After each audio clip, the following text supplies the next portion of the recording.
नमस्कार मेरी प्यारी YouTube फैमिली, हर हर महादेव। सबसे पहले तो यह बताइए कैसे हैं आप सभी। आशा करती हूँ शिव जी की कृपा से आप सभी सही सलामत होंगे। तो पिछले वीडियो में हमने श्लोक नंबर 12 पढ़ा था, शिव तांडव स्तोत्र। आज है बारी श्लोक 13 की। ठीक है जी। तो वीडियो शुरू करने से पहले please like, comment, share and subscribe my channel.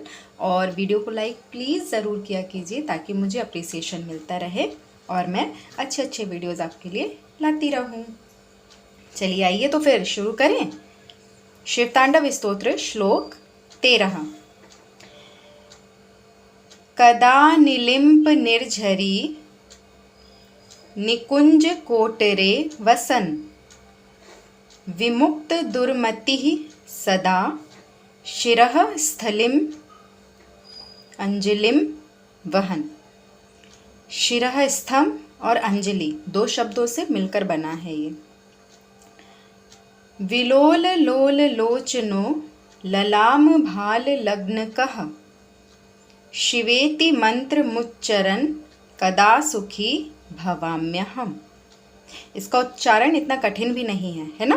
पिछले काफ़ी श्लोक हैं जो कुछ वो थोड़े कठिन थे, पर ये काफ़ी इजी है।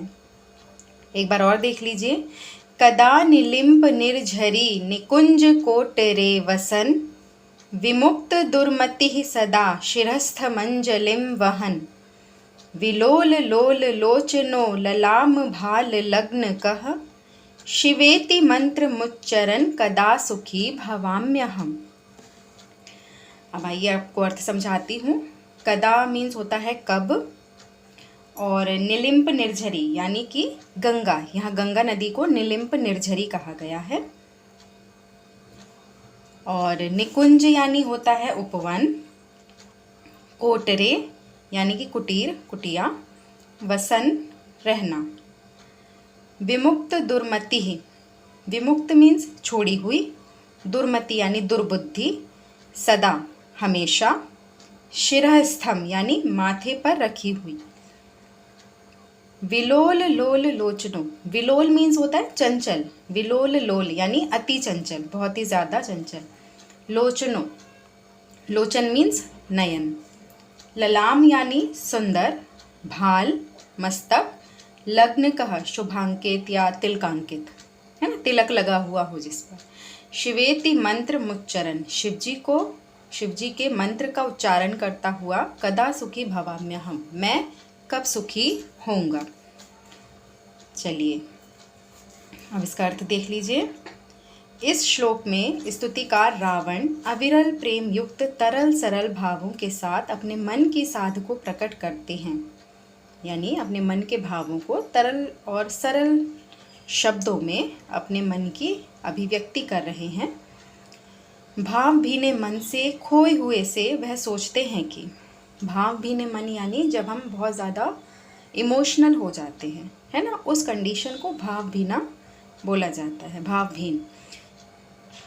तो वैसे ही मन से, बहुत इमोशनल वाले मन से खोए हुए हैं वो कहीं, और वह सोच रहे हैं कि गंगा जी के तट के निकट, गंगा जी के किनारे, हम गंगा जी के तट के निकट मतलब गंगा जी के किनारे पर ही किसी कुंज कुटीर में वास करता हुआ, यानी किसी उपवन में और वहीं किसी कुटिया में मैं रहता हुआ कब दुर्बुद्धि से मुक्त होऊंगा। वो अपनी ही बुद्धि को दुर्बुद्धि कह रहे हैं। हालांकि वो विद्वान हैं, लेकिन ईश्वर के सामने कौन विद्वान ठहरता है, कोई भी नहीं, है ना।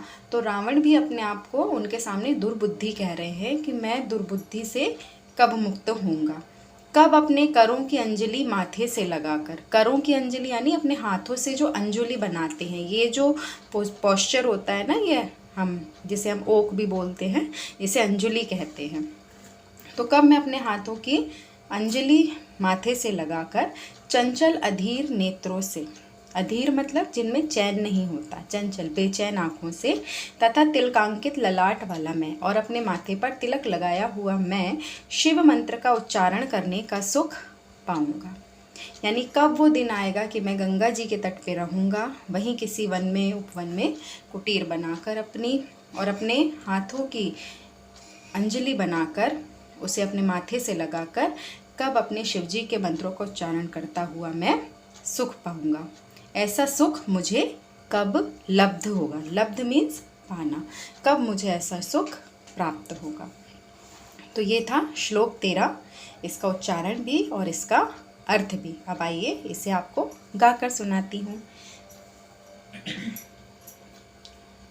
कदा निलिम्प निर्झरी निकुंज कोट रे वसन, विमुक्त दुर्मति सदा शिरस्थ मंजलिम वहन, विलोल लोल लोचनो ललाम भाल लग्न कह, शिवेति मंत्र मुच्चरन कदा सुखी भवाम्यहम। तो लीजिए दोस्तों, आज हमारा श्लोक 13 पूरा हो चुका है। ठीक है, अब हम धीरे धीरे इसके समापन की ओर बढ़ रहे हैं। तो मैं शिव जी से प्रार्थना करूंगी कि ये श्लोक भी आप सभी को कंठस्थ हो जाए। तो इसका नित्य पठन स्मरण किया कीजिए, तो एक ना एक दिन आपको ये ज़रूर याद हो जाएगा। ठीक है, अगले श्लोक के लिए हम मिलेंगे अगले वीडियो में। तब तक के लिए अपना ख्याल रखिए, अपनी फैमिली का ख्याल रखिए। हर हर महादेव।